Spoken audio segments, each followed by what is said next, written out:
G'day mates, having a cup of coffee here in the cold air. Welcome to the Epic 64 revitalization video, number however many that is. Today I'm going to be putting on a bumper. It's actually a bumper off a 65 Chevelle because, as you guys know, following my stuff, there ain't no reverse light left in there.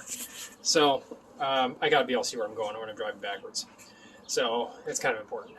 I'm going to be using the 65 bumper because it has the holes for the reverse lights.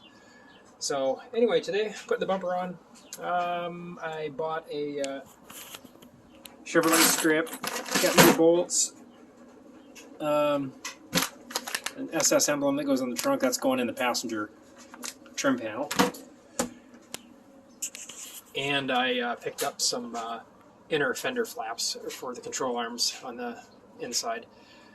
I've been wanting those for a long time, and every time I go in, they seem to be out of them. So, anyway, this is going to roll along here. In a few minutes, I'll have this bumper on, and then we will give you an update on what it looks like. The black one here is coming off. It's not too bad. I sprayed the rubberized coating on there, but right there, it's got a little, you can see by the bolt, a little buckle. This corner was pushed in. So that bad boy is going to be going bye-bye. So stay tuned. Here we go. Alright, well, today I got the rear bumper for my 64. Yes, 64 Chevelle. I got the 65 because it has holes in it for reverse lights. With my new taillights, I don't have any provision for reverse lights. That's why I'm using a 65 bumper. So let's get it unpackaged and see what it looks like. Okay, well, there we go. Now, I did just recently get a front bumper, and it was really, really good quality as far as the chrome is concerned. I was really impressed for being a Taiwan unit. This one appears to be just as equally as good.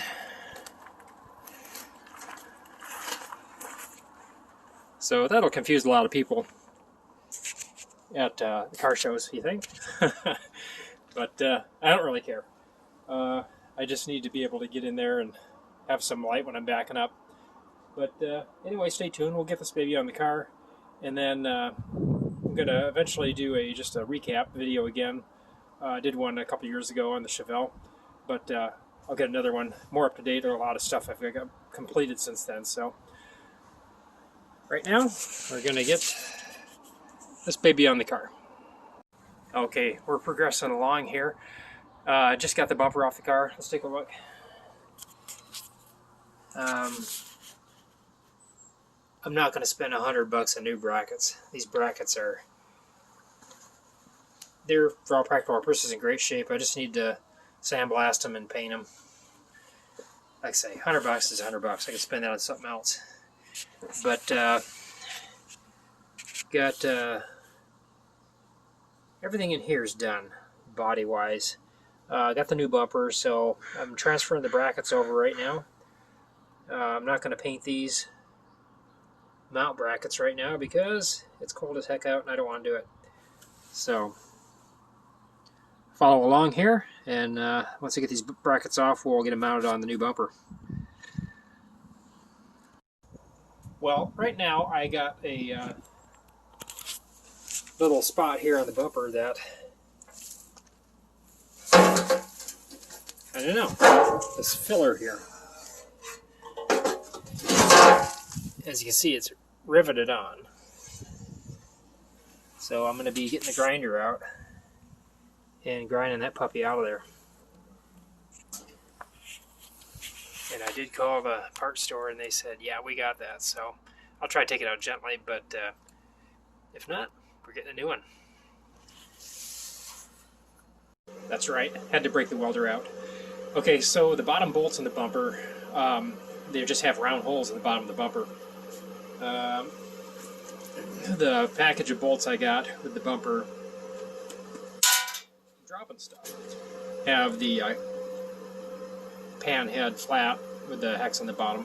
The holes in the bumper right here around. So I got my step drill there. I'm going to drill these larger, stick these through, and then I'm going to put some tack welds around the back side of this. This bottom bolt will be permanent. Plus, I didn't like the bolt heads sticking out. Previously, you could see the bolt head sticking out from the bottom of the bumper, so I didn't like that. This will create a lot more finished look. And I don't have to worry about those bolts coming loose anyway. But yeah, so I'm continuing along here. I'll have this baby on here just shortly. And it should look sharp as heck. Alright, so I got the lower bolt just tacked in place one spot. And right now I'm just going to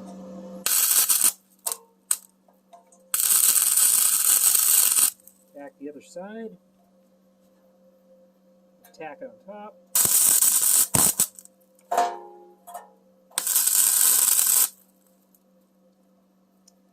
That should do it. That ain't coming out. Alright, well, that's the end of it. Got the bumper all on. Well, it's not bolted to the frame or anything, but it's held on there with a couple bolts right down here behind the license plate. But I think it turned out good. Put the chrome emblem instead of the orange one, as well as the chrome Chevrolet script instead of the black. I don't know, I just think the chrome and red SS emblem is a lot more classic than the orange, even though my car is going to be orange. And of course, a 65 bumper instead of the 64 gives me a backup lamp provision that looks really good. And it'll also confuse people at car shows. Nice 65, dude. They can keep guessing.